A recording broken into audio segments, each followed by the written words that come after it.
Good morning students. स्लेजिनेला के बारे में हम बात कर रहे हैं और स्लेजिनेला के रिप्रोडक्शन के बारे में हमने बात करी थी पिछले लेक्चर में।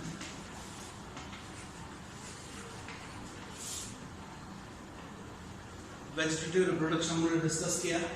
वेजिटेटिव रिप्रोडक्शन कैसे होता है, ट्यूबर्स के द्वारा या रेस्टिंग बर्ड्स के द्वारा या फिर फ्रेगमेंटेशन के द्वारा वेजिटेटिव रिप्रोडक्शन होता है, इसके बारे में हमने बात करी। फिर हमने बात करी कि रिप्रोडक्शन जो स्पोर्स के द्वारा, जो स्पोरोफिटिक बॉडी स्पोर्स के द्वारा करती है, वो कैसे होता है। तो मैंने आपको बताया था कि स्लेजिनेला जो हेटेरोस्पोरस है, दो तरह के स्पोर्स बनेंगे और ये दोनों तरह के स्पोर्स जो हैं दो अलग अलग स्पोरेंजियम बीजाणु धानियों के अंदर इनका फॉर्मेशन होगा। तो हेटेरोस्पोरस होने की वजह से दो अलग अलग बीजाणु धानियों का निर्माण होगा। जो माइक्रोस्पोर होगा डाइमॉर्फिक होगा, मतलब वो एक ही होगा जिसके अंदर इनका फॉर्मेशन होगा, लेकिन अलग अलग बीजाणु धानियों के अंदर जो स्पोरेंजियम होंगी, बीजाणु धानी होंगी, वो अलग अलग होगी। जो माइक्रोस्पोर होगा वो हमेशा माइक्रोस्पोरेंजियम के अंदर बनेगा और जो मेगास्पोर होगा वो हमेशा किसमें बनेगा, मेगास्पोरेंजियम। हम माइक्रोस्पोर के बाद माइक्रोस्पोरेंजियम का स्ट्रक्चर हम डिस्कस कर रहे थे। मैंने आपको बताया था कि जो माइक्रोस्पोरेंजियम है वो बैग लाइक स्ट्रक्चर होता है। बीजाणु धानी हम सब जानते हैं, सब बैग लाइक स्ट्रक्चर। इसके अंदर वॉल लेयर्स हैं, इसकी वॉल लेयर्स के अंदर यहाँ पर जो माइक्रोस्पोर्स होंगे उनका फॉर्मेशन होगा। माइक्रोस्पोर्स का जो नंबर होगा, एक तो साइज में छोटे होते हैं, मेगास्पोर साइज में बड़ा होगा, माइक्रोस्पोर छोटा होगा, और दूसरा इनका नंबर जो है वो काफी होगा। जितने भी माइक्रोस्पोर मदर सेल्स हैं उनके लगभग 70% माइक्रोस्पोर मदर सेल्स में मियोसिस होता है, और उसकी वजह से जितने भी माइक्रोस्पोर मदर सेल्स होंगे उसके 4 गुना माइक्रोस्पोर्स का फॉर्मेशन होगा, क्योंकि मियोसिस होगा। तो आप देखेंगे इस तरह से स्पोर टेट्राड हमको दिखाई देगा, खूब सारे माइक्रोस्पोर्स का फॉर्मेशन हो जाएगा। ये जो माइक्रोस्पोर है मैंने आपको बताया था, सिंगल सेल न्यूक्लिएट बाइलेयर्ड स्ट्रक्चर। जब ये माइक्रोस्पोर्स मैच्योर हो जाते हैं तो इनका एक ही काम होता है, माइक्रोस्पोर हमेशा जनरेट करके मेल गैमेटोफाइट का फॉर्मेशन करेगा, और जो मेगास्पोर होगा वो हमेशा जर्मिनेट करके क्या करेगा, फीमेल गैमेटोफाइट का फॉर्मेशन करेगा। मतलब इसमें सिर्फ एंथ्रीडियम का फॉर्मेशन होगा, सेक्सुअल डिफरेंशिएशन होगा, दो तरह के गैमेटोफाइट्स बनेंगे, मेल और फीमेल। इसीलिए इसको डाइशियस टाइप का गैमेटोफाइट कहते हैं। एक लिंगी गैमेटोफाइट कहलाता है ऐसा जिसके ऊपर एक ही सेक्स ऑर्गन का फॉर्मेशन हो। दूसरा इंपॉर्टेंट चीज जो मैंने आपको जनरल कैरेक्टर्स पढ़ाए थे, तब मैंने आपको बताया था कि जो हेटेरोस्पोरस स्ट्रैटोफाइट्स होते हैं उनके अंदर जो गैमेटोफाइट बनता है वो एंडोस्पोरिक टाइप का होता है, एंडोस्पोरिक। इसके बाद जब हमने लाइकोपोडियम पढ़ा तो मैंने आपको बताया था कि एक्साइन टूटती है, एक्साइन के टूटने से जो इंटाइन है, ये देखिए एक्साइन है, और रेगुलर जो है ये एक्साइन है, अंदर स्मूथ वॉल वाली जो है वो इंटाइन है।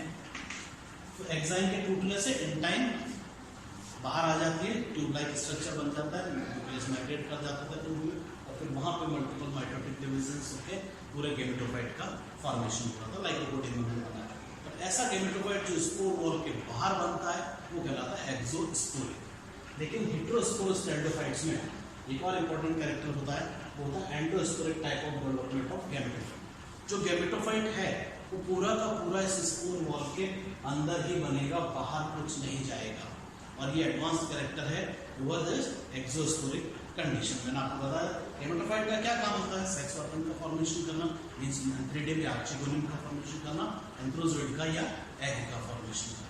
तो ये काम यहाँ पर हो जाता है, बाहर कुछ नहीं जाता। तो एनवायरमेंटल कंडीशन से ये बच के रहता है, वरना गैमेटोफाइट बाहर गया, हो सकता है एनवायरमेंटल कंडीशन फेवरेबल नहीं हो तो गैमेटोफाइट खराब हो सकता है। तो उसको बचाने के लिए ये एक एडवांस कैरेक्टर है, और जो हेटेरोस्पोरस स्ट्रैटोफाइट्स का कैरेक्टरिस्टिक फीचर। तो यहाँ पर गैमेटोफाइट अंदर ही बनेंगे।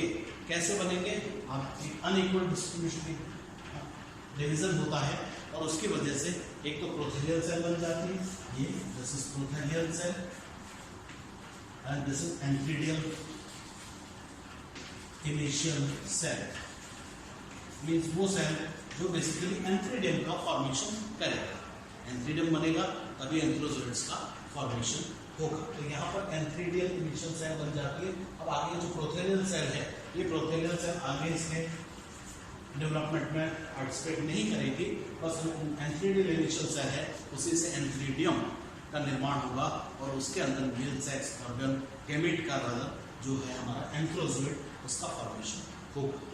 तो सारा जो डेवलपमेंट होगा गैमेटोफाइट का वो इसी स्पोर वॉल के अंदर ही होगा, बाहर कुछ नहीं होगा। इसलिए जो डेवलपमेंट का जो टाइप है गैमेटोफाइट का वो कैसा है, एंडोस्पोरिक, स्पोर वॉल के अंदर ही उसका फॉर्मेशन होगा। और स्लेजिनेला के अंदर जब ये स्पोर्स बाहर निकलते हैं यहाँ से, तो ये इनका डेवलपमेंट ऑलरेडी स्टार्ट हो चुका होता है जब ये स्पोरेंजियम के माइक्रोस्पोरेंजियम के अंदर ही, ये माइक्रोस्पोरेंजियम है, माइक्रोस्पोरेंजियम, और इस माइक्रोस्पोरेंजियम के अंदर ही इसका डेवलपमेंट स्टार्ट हो जाता है। 1 से 2, 2 से 4।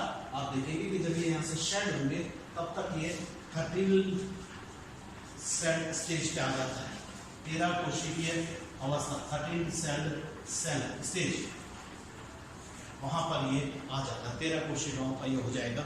मीन्स यहाँ पर जो है एंथ्रीडियल की फॉर्मेशन का लगभग जो प्रोसेस है वो कंप्लीट हो जाता है।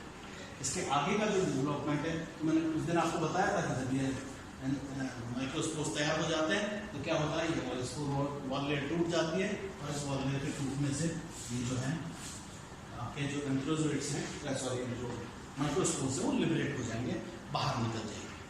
और अब इनका आगे का जो डेवलपमेंट होगा वो कहाँ होगा, वहाँ पर होगा जहाँ पर कई कुछ स्पीशीज में ज़मीन पे जाके गिरते हैं, सॉइल के अंदर होता है, कुछ स्पीशीज में ये मेगास्पोरेंजियम के पास पहुँचेगा और वहाँ पे जाके फिर इसका आगे का डेवलपमेंट होगा। मीन्स क्या होगा, एंथ्रीडियम का फॉर्मेशन होगा, बेसिकली एंथ्रोजोइड्स बनेंगे और जो मेल गैमेट हमारे होते हैं।